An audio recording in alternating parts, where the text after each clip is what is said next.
Hi, welcome back to the Fantasy Football Profits. My name is Rob Skudovic. Thanks for joining us tonight. It's Sunday night, the end of Week 5. We only have one more game left tomorrow night, Chicago and Minnesota. Now, we want to get an early jump on some players we want you to consider to look for.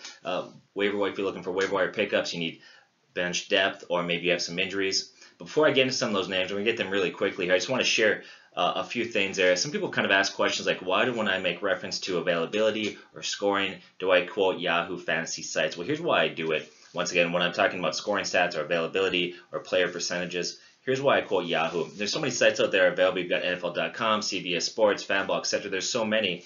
And we need a point of reference, something that we can kind of work from. It's impossible to qualify and quantify all the different sites. But Yahoo, by far, is the most widely used site, therefore gives us probably the most accurate measurement or cross-section of the fantasy football community to gauge availability, stats, player progression, etc. So that's why we use it, because it's the most widely used, so we feel like we can get the best idea of availability and some of those trends out there.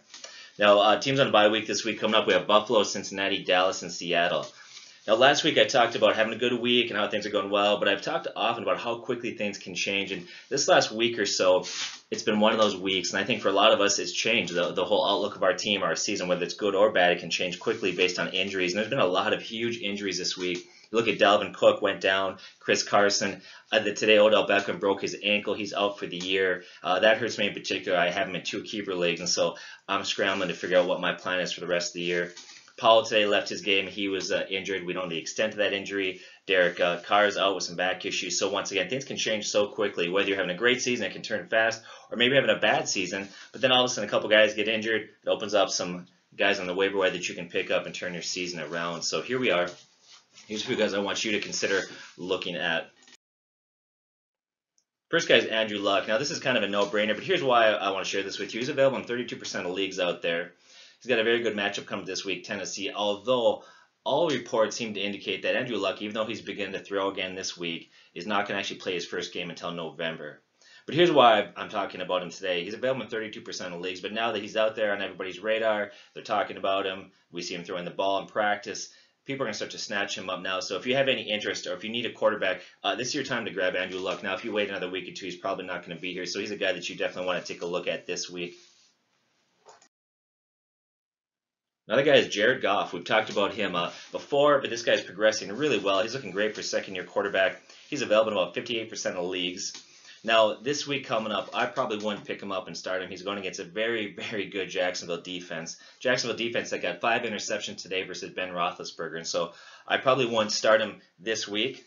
But he follows it up with a good matchup against Arizona, who today was torched by Wentz and the Eagles. And so he's a guy that you could pick up. He has huge dynasty value. Game after game, he's looking more and more composed. He's got great players around him. Once again, huge upside. And so Jared Goff is a guy that you may want to consider as a quarterback out there for you, certainly in the weeks to come. Another guy out there, Carson Palmer. Carson Palmer's got some immediate value for you right now. He's available in about 37% of leagues. He's got a great matchup this week at home versus Tampa Bay.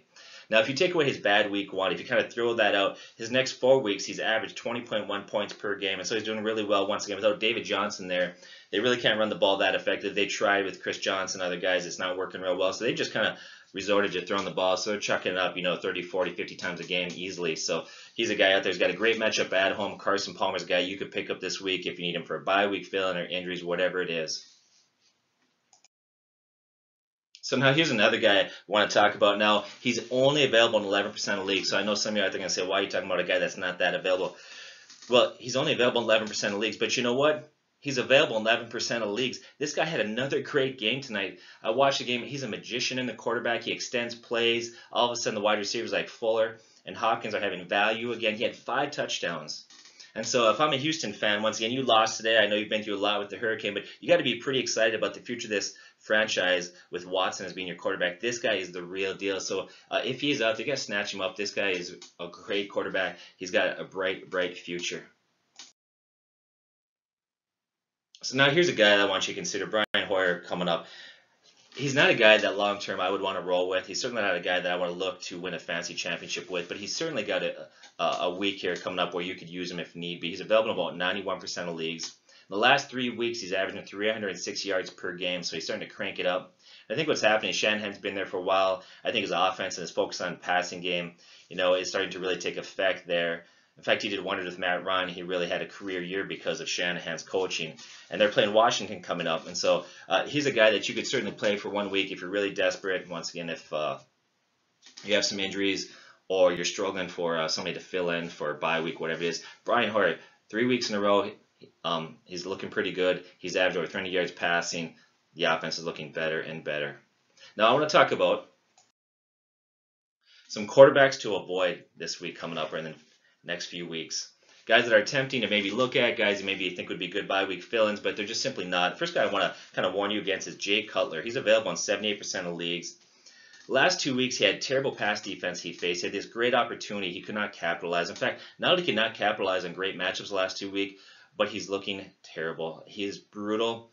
This guy should have stayed retired. In fact, today he had 92 yards, 1 TD and 1 pick. It was just brutal. A late touchdown really saved his day for those that streamed him. He's had 3 bad weeks in a row, and he did that against really good quarterback matchups. He's been woefully bad. His quarterback rating the last 3 games have been 71.1 to 70.3 to today 52.1. So stay away from Jay Cutler, even though it might be tempting, even though he's had some good games in the past. He's had an okay career. He's got good weapons around him. At this point, he's just struggling so badly. I certainly wouldn't trust this guy for anything. Another guy that I would look at out there is Eli Manning. He's another guy that I would stay away from big time. Just stay away from Eli Manning right now. It's a tough day. It was watching the New York Giants play. It was like watching a horror movie. Injury after injury after injury. You had Beckham go down and Marsh go down and Lewis went down. And so just all these problems now. This week coming up, now they have all these injury issues, but now they're going to Denver to face a very good Denver defense that can put pressure on the quarterback. It's very tough against the pass. So I would stay away from Eli Manning, as tempting as that might be. Another guy I would stay away from is Joe Flacco. This year, if you look at his statistics, he's got 4 TD passes to 4 interceptions. He's averaging 7.9 points per game in fantasy. So this guy has been brutal. I know he missed preseason. I know he had some injury issues, but there's just a lot more that's wrong right now with that team and that offense. Stay away from Joe Flacco. Another guy that you should stay away from is Blake Bortles. He was brutal last year. He was brutal as a rookie. He's had 1 good game this year, but if you take that 1 good game out of there and look at the rest of his games, he's got 3 TDs versus 4 picks, averaging 9.7 points per game. That's woeful. That's terrible. This team right now, Jacksonville, is built on playing good defense and running the ball with Leonard Fournette. So that is their bread and butter. That's what they're going to do. Stay away from Blake Bortles. Now, another guy that I don't know if I would say you should stay away from him, but on paper he doesn't have a good matchup, and that's Alex Smith. Now, Alex Smith is having a career year right now. He's putting it all together. He looks very, very good. He's available in about 20% of leagues, so if he's out there, you might be tempted to use him. But he faces Pittsburgh. Pittsburgh, who got torched on the ground today.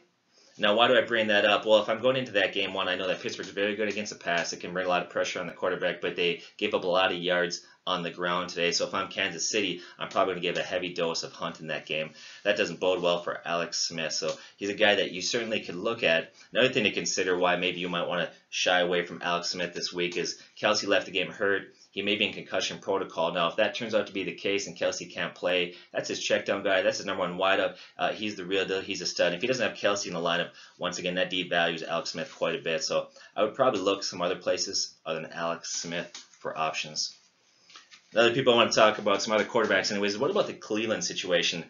Kevin Hogan took over today for Kaiser. The Kaiser experiment ended finally, thankfully, for Cleveland. And I have to admit, with Hogan at quarterback, they actually looked decent. But I would stay away from why. Well, 1, it's Cleveland. 2, Hogan, he may develop. He may become a decent quarterback, but we need to see this over a prolonged period of time. I'm not going to look at 1 half of a game and suddenly tell you that I'd be comfortable starting him. Don't do it. Another guy out there you may want to look at is Trevor Siemian. He's available in about 69% of leagues. It's not a good choice versus the Giants this week. That's who they're playing. Here's why he's not a good matchup versus the Giants. 1, the Giants' defense is pretty solid against the pass. 2, with Manning struggling, with Beckham out, Marshall out, Shepard hurt, all these guys banged up. This is probably going to be a lower scoring game. It's not going to be a shootout, so they're not going to need to throw the ball a bunch of times to win that game. So I'd stay away from Trevor Siemian. Another guy that may be tempting out there is Mitch Trubisky. Now, he's starting tomorrow night. We don't know what he's going to do, but even if he goes out and has a great game against Minnesota, once again, it's his first start. He is a rookie. You can't, after 1 game, just declare him the next great Joe Montana. So I would stay away until we have a greater body of work. Now I want to look at some running back waiver considerations. What about Orleans Darkwa? He's available in 95% of leagues. Today he had 8 carries for 69 yards and a TD. He looked good. His yards per carry were great. Early on, it was very confusing because Wayne Gallman had looked good in that offense, and we felt like he was going to be the guy. But then early on, they're giving Orleans the ball, and he looked great. Well, he left with a calf injury. And so where is this guy at? Does he have value long term? Well, there's a couple things that we need to consider. Before this game, he really has done a whole lot. And you have to consider his value. You really have to compare that to Wayne Gallman. So we'll talk about him quickly. Now, once again, Darkwa left the game injured.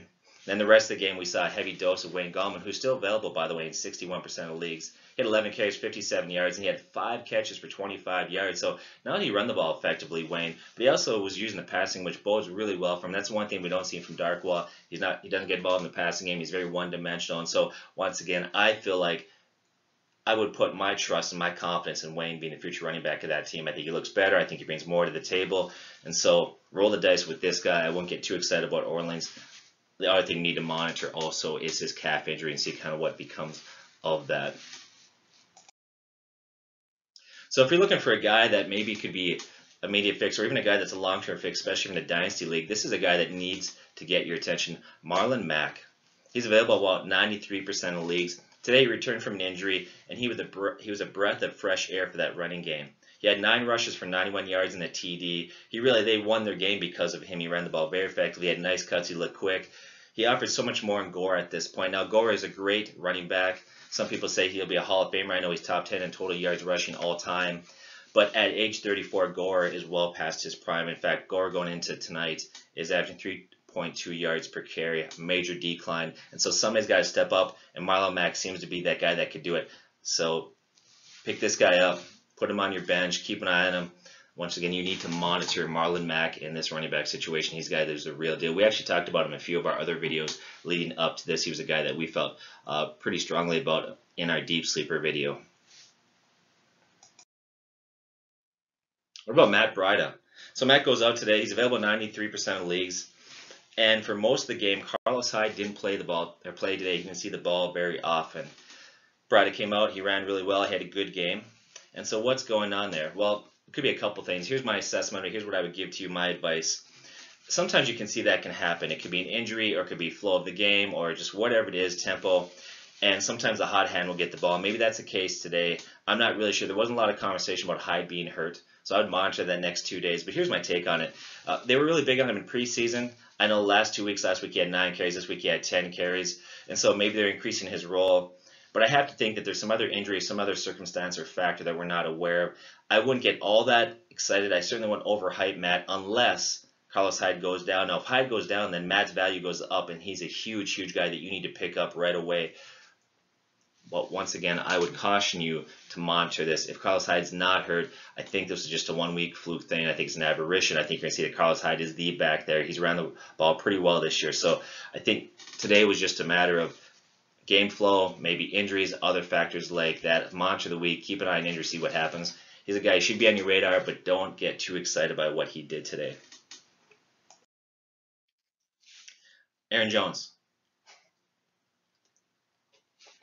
Talked about him in our preseason videos. We talked about him last week in the waiver wire video. He's available in 44% of leagues. I don't know why. We told you last week. We've been telling you, you got to get this guy. You got to pick him up. He goes out today, 19 carries, 125 yards, plus he was targeting the passing game. He had a few catches. He looked great. He looked dominant, strong, fast. He had another dimension to that offense. He should be your #1 priority to pick up this week if he's available in your league. You need to get this guy. He's the real deal. Don't be afraid to overpay for him. Now, last week we had said, and I believe this, that he's not just a temporary fix while Ty Montgomery's getting healed up from his bruised ribs. I think he has long-term value. In fact, I believe that he's going to become the starting running back for the Packers. And I'll tell you why I think that. Ty Montgomery is a great weapon. He offers a lot. He brings a lot to the table. But Ty Montgomery is a converted wideout. Durability is an issue. And Jones is a better fit. He's durable. He's bigger. He's physical. And what that does, when he can run the ball, that gives Green Bay more options. Montgomery can line up in the slot, wideout. Ty can carry the ball less, meaning that Ty can stay healthy long-term for the team, which is really important. Today, they quoted an interesting statistic about Aaron Jones. They're saying that he was the first Packer this year to have a run over 15 yards. So this is a guy that you need to go out and get. I believe that he's going to become the starting running back for the Packers. I think Ty Montgomery is going to move into a third down back. I think he'll see time at wide receiver. Don't get me wrong, Ty Montgomery's going to get a lot of looks, a lot of targets. He's going to still be very, very valuable in fantasy, but I don't think he's going to be the starting running back going forward. I think it's going to be this guy with Ty Montgomery working a lot of other positions in the field. I think that's what we're going to see going forward. You got to pick Aaron Jones up. This guy looked phenomenal today. He is the real deal. Another guy to consider out there is Ellington. He's available about 44% of leagues, and I'll say this, he only holds value in PPR leagues. If you're not in a PPR league, you can just kind of disregard this guy. Basically, they use him as a wideout at this point. He lines up in the backfield, but he's pretty much a wideout. In the last 3 games, he's had 32 targets with 9 catches the last 2 games, a total of 151 yards. So that's basically his role at this point, is a wideout coming out of the backfield. They can't run the ball well at all. David Johnson went down, and the running game's been stuck in mud, but he's having huge value in the passing game. Ellington, if you're in a PPR league and you're looking for some depth. Another guy out there, and I'm kind of surprised by this, is Robert Kelly. He's available in about 49% of leagues, and he's still the starting running back for Washington. He's got some injuries he's working through, and he's questionable for the week coming up. But once again, in fantasy football, it's difficult to find running backs. There's such a premium on them. So any guy that can get a volume of carries, anybody who's declared the starter has immediate value, and this guy is still the starting running back. When he is healthy, he's going to get the ball 15 to 20 times a game. He has a great matchup this week against San Francisco, who gives up the 4th most points to running backs. Keep an eye on his progress. If he's healthy, he's a guy you need to pick up. I certainly would start him. Robert Kelly of Washington. Another guy we talked about there is Alvin Kamara. I think a lot of people kind of forgot about him. He's available in about 33% of leagues, and he's coming off a bye, and that's probably why he's more readily available than he should be. Now, he had his best game last time he played. He had 10 catches and 5 carries. He's seen increased snaps. Adrian Peterson, obviously I love the guy. I'm a Vikings fan. He gave us great years, but he's done. He's washed up his last game. He had 4 carries for 4 yards. He's obsolete. They're getting Alvin more carries, more touches, more looks. Now, he's not going to overtake Engram at this point. Ingram's still a good running back. But they're working this guy in the offense in many ways, not just carries, but in the passing game. Last game he played 5 carries, very effective, and he had 10 catches. So you got to pick this guy up here. Another guy to consider out there is Elijah McGuire. He's available in about 84% of leagues. Now, this is really dependent on Forte and Paul's injury. Now, Forte's been injured, so he didn't play this week. Paul left the game with an injury, so we'll have to monitor this week and just see how serious that was. And his value is going to be dependent on the extent of the Paul injury. But if Forte can't come back and Paul's injured or down for a while, this guy immediately becomes the #1 guy. And he showed flashes this year where he can be successful, he can be powerful, he can be an explosive back. So Elijah McGuire is a guy that you could roll with. Monitor the injuries, see how it's going. I would check kind of around Tuesday morning, and we'll find a little bit more about it. You can also go to our website, which is at fantasyballprofits.com, or our Facebook site, which we have a lot of updates on our Facebook site in terms of injuries, what's going on, things we're hearing, news and notes, and love to hear from you guys. So go to our Facebook site, which is Fantasy Ball Profits, and we'll have information regarding a lot of these things that we are discussing. Another guy out there is Duke Johnson. Duke's available in about 20% of leagues. He has strong PPR value. Now, in the standard league, his value is much lower. And as of now, he's got 24 receptions on 5 games. He's on pace to end the year with 78 catches. Now, with this offense, with a young quarterback, they don't have a great number on wideouts. And what's going to happen is they're going to continue, I think, checking the ball down to their tight ends, to the running backs to protect the young quarterbacks and to take pressure off of them. I see the trend that he's on. I wouldn't be all that surprised if he finishes the year with 80 catches. I don't think it's just a fluke. I think this guy's the real deal. We talked about him in our PPR stud video. Duke Johnson's out there. You can see that his point totals last 4 games. Week 2, he had 12 points. He had 22.4. Then he had 22 in week 4. And then this week he had 17.3. So he's putting up really good numbers, especially in PPR leagues. Duke Johnson. Doug Martin. Now, he's only available in 12% of leagues, so for some of you, you can just kind of toss this information away.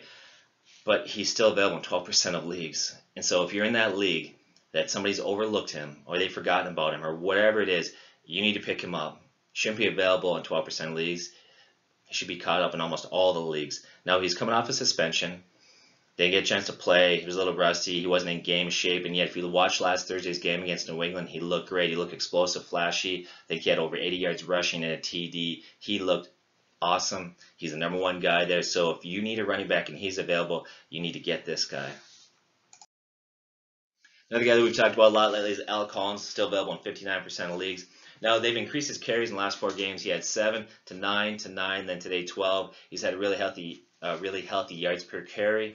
And his yards per carry and his effectiveness, he's been far more effective than any other running back on that team. The downside is Baltimore seems to like to go away, and they go to Allen as their kind of third down back. They use Allen in the passing game, but Alex Collins is the best pure runner on that team right now. He's available out there in 59% of leagues. Now, a few more things that we want you to consider. What about some of the other running backs out there like James White or DeShaun Lewis? Well, they both play for the Patriots. The problem with that is week to week trying to figure out who's going to get the ball, who's going to get the bulk of the carries and the targets. And if you watch their team, the one thing they're consistent about is they're inconsistent about who they're going to use. They like to vary it up.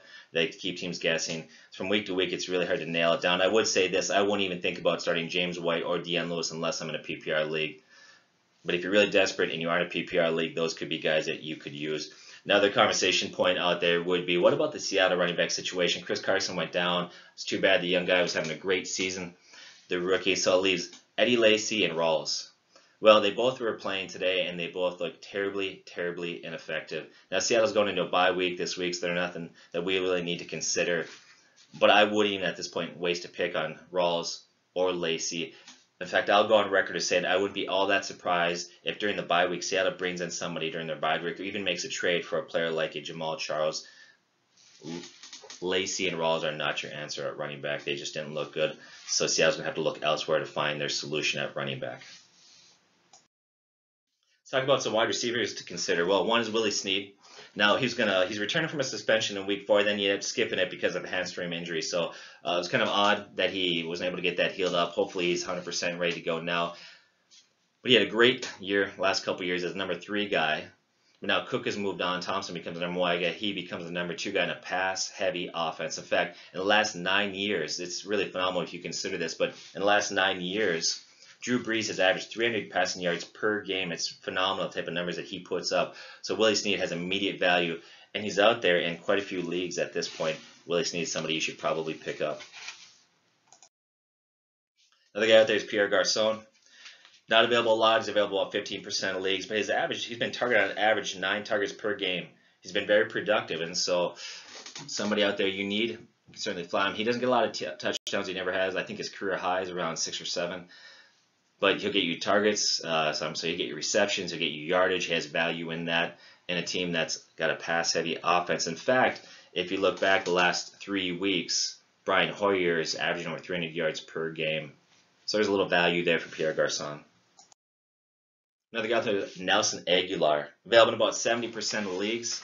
Right now he's got 3 TDs on the year. He's looking better and better each week. He's getting a bigger role. He had a great game today. He's a guy that you certainly may want to consider picking up, putting on your bench.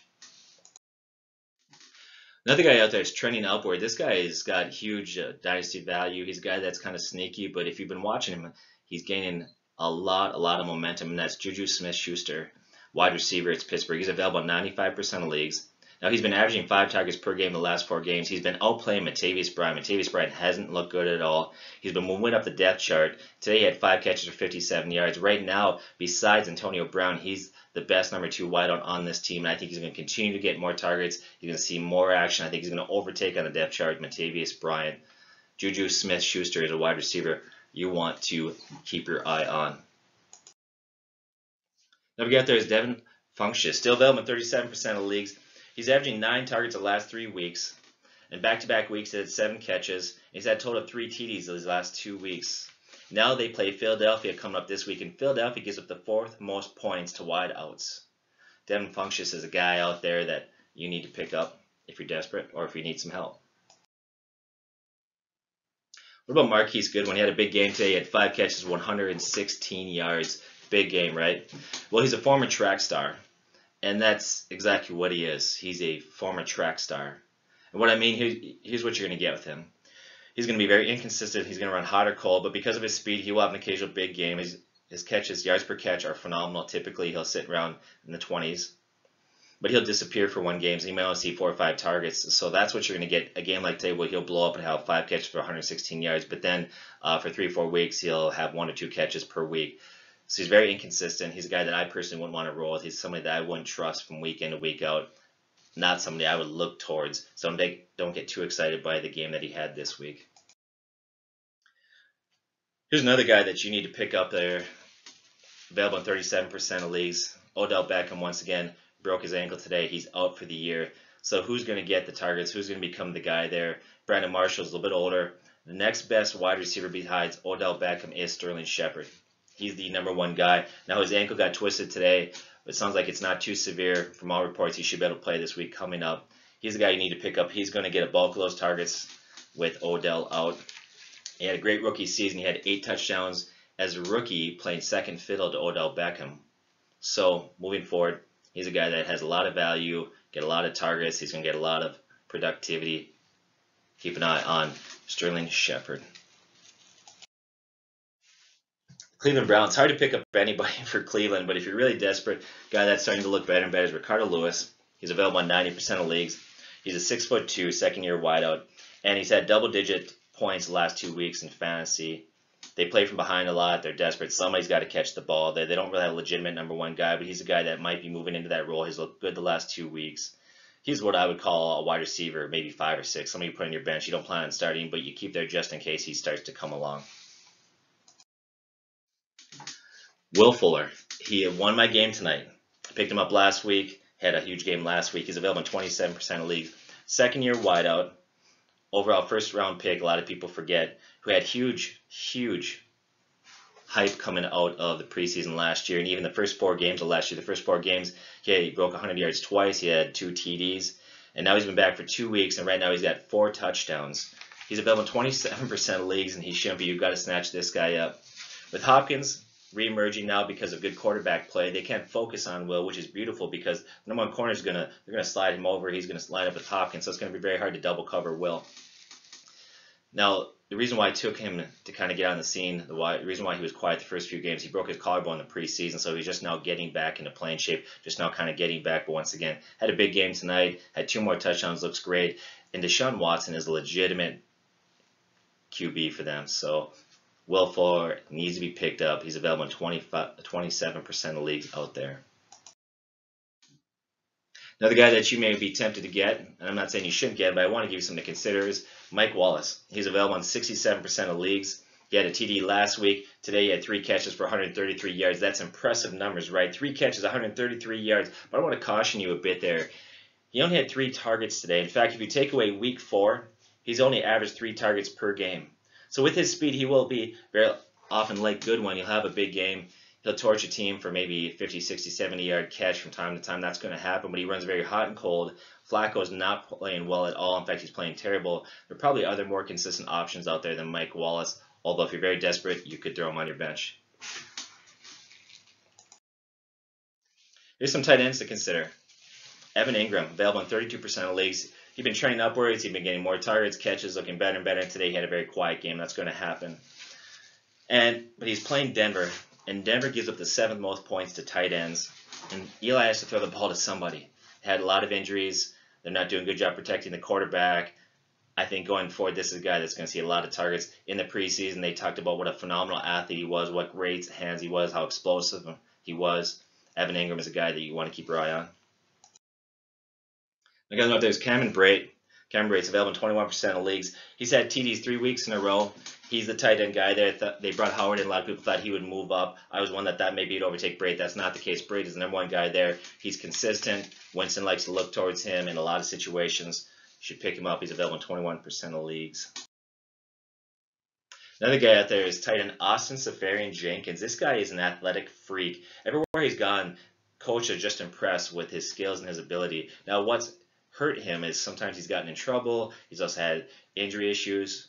But he has a ton of talent. He's actually done real well the last 3 weeks. He had 15 catches over the last 3 weeks. He had a TD today for the Jets team. And he's available in 70% of leagues. Austin Seferian-Jenkins. Ed Dixon. Ed Dixon's available in 95% of leagues. He had a huge game today. 5 catches, 175 yards. Now, Cam Newton loves to use his tight ends. He had Greg Olsen. Greg Olsen broke his foot. He's going to be out for quite a while. That leaves Ed Dixon. And he has a good matchup next week against Philadelphia that gives the 8th most points to tight ends. Ed Dixon's out there in 95% of leagues. So if your guy's on a bye or if he's injured or unproductive, pick up Ed Dixon. Here's another guy out there, tight end David Njoku. And he was another guy, just like Evan Engram, coming out of the preseason that they talked about how athletic, amazing, what great hands. He was drafted in the 1st round. Well, they brought Hogan at quarterback today, and everything changed in that offense. They started to move the ball, and one of the benefactors, the one person I guess that benefited the most was David Njoku. He looked great. He had 3 catches, 48 yards. He had a beautiful touchdown grab. And so he's going to be a lot more productive with Hogan at quarterback. He's another guy you could keep an eye on out there at tight end. Another guy tight end you might want to look at is George Kittle. Today he had 7 catches, 83 yards. They love this. The coaching staff loves Kittle. In fact, that's why they traded away Vance McDonald. So they love this guy. They want to get him more looks, touches. He looked great today. Hoyer's averaging over 300 yards passing per game last 3 weeks. Shanahan's starting to get this offense on track, a little more consistent, and it's going to benefit guys like George and other players. Now, there's a few guys out there that you may want to consider in terms of tight ends. They're kind of reaches, though. But if you're really, really desperate, Colby Fleener's out there. Now, he doesn't have a great matchup this week, but he's available in 52% of leagues. Another one that's out there, and these guys are available in almost all leagues, and that's Virgil Green and Darby. And they play for Denver. They're available in almost all leagues. They have a great matchup against the Giants. It gives up the most points to tight ends this week. So if you're really desperate, you can roll with those guys. Another guy you need to keep an eye on out there is Jack Doyle, tight end for the Colts. Now, Andrew Luck's going to come up back really soon here. And the one thing you know, statistically speaking, Andrew Luck targets his tight ends more than any quarterback in the NFL. So keep Jack Doyle on your radar. Looking for a defense, here's some defenses to consider that might be out there besides the obvious ones. Baltimore versus Chicago. Be going against rookie Trubinsky, so they're available in about 40% of leagues. Baltimore is. Washington versus San Francisco. Washington's available in 95% of leagues. Atlanta versus Miami. That's kind of a beautiful one, actually. Atlanta versus Miami. Atlanta's available in 80% of leagues out there, and Jay Cutler is simply brutal. That's a beautiful matchup. And the other one that's really shocking to me, we talked about them in preseason. We talked about them in week 1, the waiver wire. Jacksonville's defense is still available in 34% of leagues, and right now they might be the #1 fantasy defense over all others. They are a great defense out there. They're opportunistic. They put pressure. They are very talented, and I can't believe they're still available in 34% of leagues. So that's Jacksonville. Thanks for joining us at the Fantasy Football Profits. Here's some places you can check us out on the web, Facebook, YouTube. Love to hear whatever your thoughts, comments, ideas are. Love to get feedback from you. We have a contest that we run. Once again, check us out. Thanks for joining us tonight. God bless.